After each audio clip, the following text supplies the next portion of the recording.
आएगा तो 5 चीजें हो जाएगी। सबसे पहले प्रशांत किशोर जी ने कहा है कि पलायन को रोक दिया जाएगा।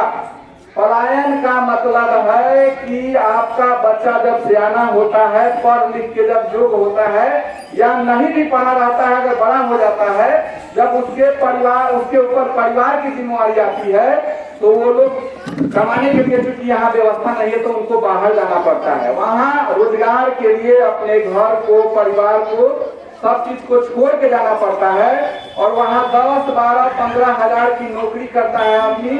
किसी तरह से अपना पेट काट के, अगर हमको 15,000 रुपया मिल रहा है तो शहर में 7-8 हजार तो वहीं खत्म हो जाता है। 4-5 हजार रुपया किसी तरह घर भेजता है आदमी, उसको रोकना है। और प्रशांत किशोर जी का कहना है कि हम ऐसी व्यवस्था कर देंगे कि जो जैसा व्यक्ति होगा, जो योग्य होगा, जो पढ़ा लिखा होगा, उसके लिए जो सरकार द्वारा जो तय की गई है, हम रोजगार वहाँ जो भी है कि बहुत अधिक रोजगार का अवसर पैदा करेंगे। इसके अलावा अगर बहुत सी ऐसी चीजें हैं कि जो आदमी सक्षम नहीं है, उतना पढ़ा लिखा नहीं है, तो यही फैक्ट्री की व्यवस्था करेंगे।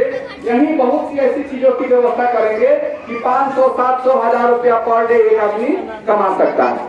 इसके अलावा दूसरा कहा गया है कि बच्चों के शिक्षा पर हम जोर देंगे।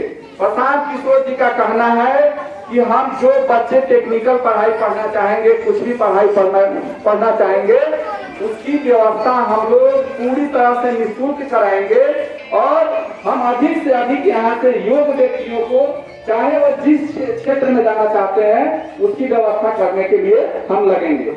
उसके बाद अभी देखते हुए गांव में लोन वाला ग्रुप चलता है और ग्रुप में क्या होता है कि लोग, महिलाएं जुड़ जाती है, पैसा भी उठाती है, धीरे धीरे उनका आर्थिक शोषण होना शुरू होता है। समझिए कि लालच दिया जाता है कि आपको 4% और 5% का इंटरेस्ट आपको लगेगा, लेकिन जब सालाना उसका जोड़ा जाता है तो 30-40% पर चला जाता है। प्रशांत किशोर जी का कहना है कि मेरी सरकार बनेगी तो मैं जो भी पैसा दूंगा, अगर मैं 1 लाख रुपया दूंगा तो उसका 4% ही ब्याज लगेगा और वो यानी कि 4,000 रुपया 1 साल में ही आपको देना पड़ेगा।